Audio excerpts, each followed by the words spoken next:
होना चाहिए। भगवान प्रसन्न कैसे?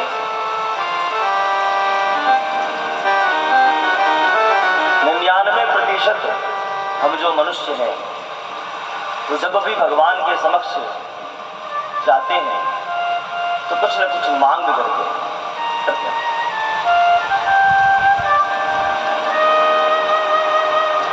हमारे पास भी अगर नित्य कोई आदमी मांगने की आए, हम समर्थवान हैं, धनाढ्य हैं, निरंतर एक ही व्यक्ति रोज एक ही प्रकार की मांग करे तो हमें भी थोड़ा क्रोध आएगा।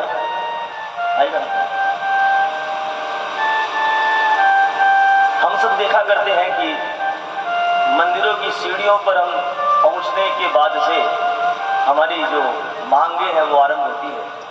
वो भगवान की प्रतिमूर्ति जो है श्री विग्रह के समक्ष जाते जाते खत्म नहीं होती, कुछ न कुछ मांग रहती है। अच्छी बात है, तो देने वाला तो वही है, मांगेंगे उसी से ही। लेकिन संत कहते हैं, ऋषि लोग कहते हैं, विद्वान कह कर गए हैं कि उसे खुश करने का तरीका कुछ और है। उसने ये संसार बनाया किसके लिए? हमारे लिए बनाया ना। किसके लिए बनाया? आज कोई भी व्यक्ति कोई भी वस्तु की या किसी चीज की सृजन करता है, किसके लिए करता है? अपने बच्चों के लिए करता है। तो भगवान ने भी ये संसार हम जीवों के लिए ही बनाया है, लेकिन हमें सब कुछ दिया फिर भी हम मांगते रहते हैं, इसलिए वो दुखी हो जाता है। गुरु जी भगवान कहते हैं कि जब भगवान के समक्ष जाओ तो उसे प्रसन्न करने के लिए क्या करना पड़ेगा? धूप ले जाएं, दीप ले जाएं, प्रसाद ले जाएं, 56 भोग ले जाएं, बड़ी बड़ी सुंदर मालाएं ले जाएं या बड़ा लिफाफा लेकर जाएं। कुछ भी ले जाने की दरकार नहीं है, क्योंकि वो सब कुछ ले जाने के बाद भी कुछ न कुछ स्वार्थ छिपा होता है हमारा, छिपा होता है ना। इतना सुंदर दे तो कुछ इसमें मिले, कहीं ना कहीं 1000वें हिस्से में भी मन के हमारी ये बात रहती है।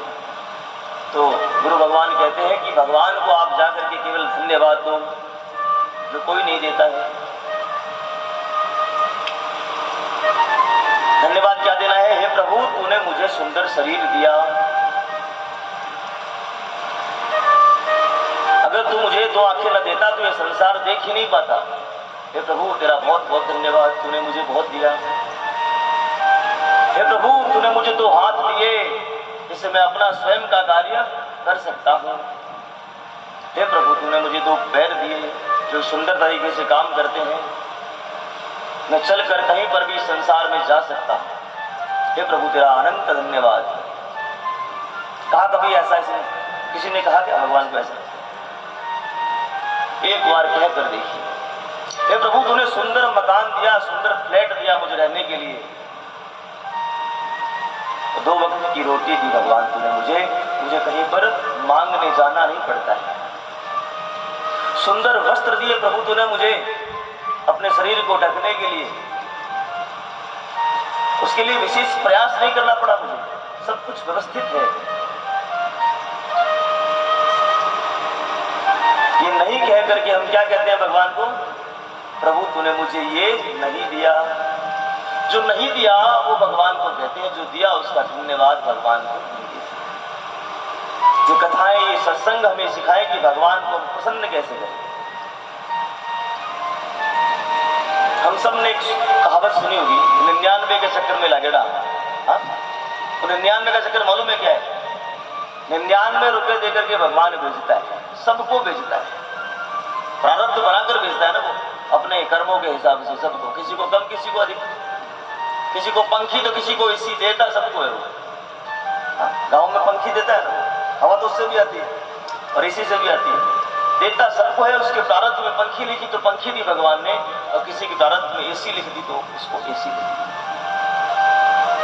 पंखी दी तो पंखी का धन्यवाद दे भगवान, तूने बड़ी सुंदर व्यवस्था की, पड़ोस में तो पंखी भी नहीं है, धन्यवाद दे। ये भाव जब हमारा आ जाएगा तो हमारा स्वभाव